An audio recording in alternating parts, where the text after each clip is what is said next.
एक बार फिर से पाठशाला चैनल में आपका स्वागत है। आज मैं शालिनी आपके लिए वाच्य एक ऐसा टॉपिक है जिसमें से एग्ज़ाम में मोस्टली क्वेश्चंस आते हैं। तो पहले जान लेते हैं कि आखिर वाच्य कहते किसे हैं। क्रिया के जिस रूप से यानी क्रिया वर्ब के जिस रूप से यह पता चलता है कि वाक्य में क्रिया के द्वारा किया गया कार्य का जो विषय है वो कर्ता है, कर्म है या भाव है, यानी कि डूअर है, सब्जेक्ट है या उसका काम करने वाला है या उसकी फीलिंग है, तो उसे ही वाच्य कहा जाता है। इसे सिंपल भाषा में परिभाषा के रूप में कैसे लिखेंगे? क्रिया के जिस रूप से यह ज्ञात हो कि वाक्य में क्रिया द्वारा किया गया कार्य का विषय कर्ता, कर्म अथवा भाव हो, उसे वाच्य कहते हैं। वाच्य वाक्य का ही एक टाइप है यानी प्रकार है जिसमें वाक्य को प्रधान यानी मेन रखा जाता है और वाच्य से ही हमें पता चल जाता है कि कोई भी सेंटेंस है, वाक्य है, उसमें मेन क्या है, प्रधान क्या कौन है, कर्ता है, कर्म है या भाव है। ये तो हो गई वाच्य की डेफिनेशन। आपको वाच्य समझ में आ गया क्या होता है। मेन प्रॉब्लम आती है वाच्य के प्रकारों को समझने में। मोस्टली बिल्कुल सिंपली इसके 3 प्रकार होते हैं: कर्तृवाच्य, कर्मवाच्य और भाववाच्य। लेकिन यहीं पर बच्चे कंफ्यूज हो जाते हैं और उनको यही प्रॉब्लम आती है। तो आज हम इसकी एक ट्रिक पहले जान लेते हैं और फिर उसके बाद कुछ एग्जाम्पल से इसको अच्छे तरह से क्लियर समझ लेंगे। वाच्य के मेनली 3 भेद हैं, 3 भेद हैं। पहला है कर्तृवाच्य, कर्मवाच्य, भाववाच्य। इसको समझने के लिए पहले देखते हैं कर्तृवाच्य। कर्तृवाच्य की सिंपल सी पहचान है, अगर वहाँ पर ने कारक विभक्ति यानी कि ने लगा हो, यानी कि सब्जेक्ट हो और वो ने के साथ जुड़ा हुआ हो, या उसमें कोई ने या कोई भी कारक विभक्ति नहीं हो, यानी कि ज़ीरो कारक हो। ये ट्रिक आपको कुछ एग्जाम्पल से एकदम समझ में आ जाएगी। जैसे नानी ने कहानी सुनाई, माँ ने खाना बनाया, अलका ने गीत गाया। तो इसमें सभी में ने कारक विभक्ति आ रही है। अब बिना कारक विभक्ति वाला भी देखते हैं। वह पत्र लिखेगा, रवि गाना गा रहा है, लड़की दौड़ रही है। इसमें कहीं भी लड़की, रवि और वह के बाद ने नहीं आया है, तो यहाँ पर सिंपली हम कर्तृवाच्य का भेद इसमें टिक कर देंगे। दूसरे भेद की ट्रिक पर आते हैं, कर्मवाच्य। कर्मवाच्य में कर्ता के साथ के द्वारा लगा होता है। जहाँ पर भी के द्वारा लगा है तो आप सिंपली उसमें कर्मवाच्य लगा देना। लेकिन कहीं पर कर्ता नहीं होता, वहाँ पर भी कर्मवाच्य होता है, लेकिन वहाँ क्या होगा, कर्ता निर्जीव होगा, यानी नॉन लिविंग सब्जेक्ट वहाँ पर आपको देखने को मिलेगा।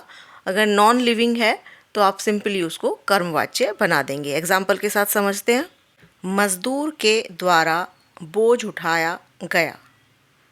दूसरा सेंटेंस, राधा के द्वारा कपड़े सुखाए जा रहे हैं। इसमें मजदूर और राधा दोनों लिविंग है और के द्वारा लगा है, तो यहाँ पर कर्मवाच्य भेद आता है। 2 और सेंटेंस देखते हैं। पतंग उड़ रही है, घर बन रहा है। अब कहेंगे पतंग सब्जेक्ट है, घर सब्जेक्ट है, लेकिन ये घर और पतंग दोनों नॉन लिविंग है और इसमें के द्वारा नहीं है, लेकिन ये नॉन लिविंग है। 2 ही पहचान है, या तो के द्वारा लगेगा या नॉन लिविंग सब्जेक्ट होगा। तो इसमें नॉन लिविंग है और पहले वाले में 2 सेंटेंसों में के द्वारा लगा हुआ था। तो यहाँ हमारा कर्मवाच्य अच्छे से क्लियर हो जाता है। वाच्य का तीसरा भेद आता है भाववाच्य। इसमें इसका प्रयोग मोस्टली वैसे कम होता है, लेकिन इसकी पहचान यही है कि इसमें ज़्यादातर नेगेटिव सेंस ज़्यादा आती है और कर्ता से ज़्यादातर सेंटेंस से जुड़े होते हैं। देख लेते हैं इसके भी एग्जाम्पल। उससे हंसा नहीं जाता, नेगेटिव है। राम से चला नहीं जाता, नेगेटिव है। बालक से उठा जाता है, पॉजिटिव है लेकिन से जुड़ गया है। रोगी से सोया जा रहा है, पॉजिटिव है लेकिन से है, तो कहीं नेगेटिव भी आएगा, कहीं पॉजिटिव भी आएगा। मोस्टली नेगेटिव सेंटेंस आते हैं। अब ट्रिक समझ में आ गई है तो कुछ इसके एग्जाम्पल देखते हैं। पहला एग्जाम्पल है, सुरेश गीत सुन रहा है, मज़दूर से मेहनत की जाती है, उससे पत्र लिखा जाएगा, मानव सो रहा है, बच्चों से चुप नहीं बैठा जाता, सरला से रोया जा रहा है। पहले एग्जाम्पल देखते हैं। सुरेश गीत सुन रहा है। पहली पहचान क्या बताई थी इसमें? सुरेश है और ना ने से के द्वारा कुछ नहीं है, तो सिंपल सा ये कर्तृवाच्य है। जहाँ पर ज़ीरो ने कुछ नहीं है, कोई कारक विभक्ति नहीं है, वहाँ कर्तृवाच्य है। दूसरा सेंटेंस है मज़दूर से मेहनत की जाती है। अब से लग गया, यानी मज़दूर द्वारा, के द्वारा मेहनत की जा रही है, मज़दूर के द्वारा, तो यहाँ पर कर्मवाच्य आता है। तीसरा उससे पत्र लिखा जाएगा। अब किससे लिखा जाएगा? उससे पत्र लिखा जाएगा, उसके द्वारा पत्र लिखा जाएगा नॉर्मली, तो यहाँ पर भी कर्मवाच्य है। मानव सो रहा है। अब यहाँ भी विभक्ति का लोप है, मानव के बाद कोई विभक्ति नहीं है, तो यहाँ पर भी सिंपली कर्तृवाच्य है। नेक्स्ट सेंटेंस देखते हैं। बच्चों से चुप नहीं बैठा जाता। सिंपल सा नहीं आ गया तो भाववाच्य। सरला से रोया जा रहा है। अब यहाँ सरला से रोया जा रहा है, यानी कि यहाँ पर भी भाववाच्य, फीलिंग जहाँ पर आ जाएगी वहाँ भाववाच्य है।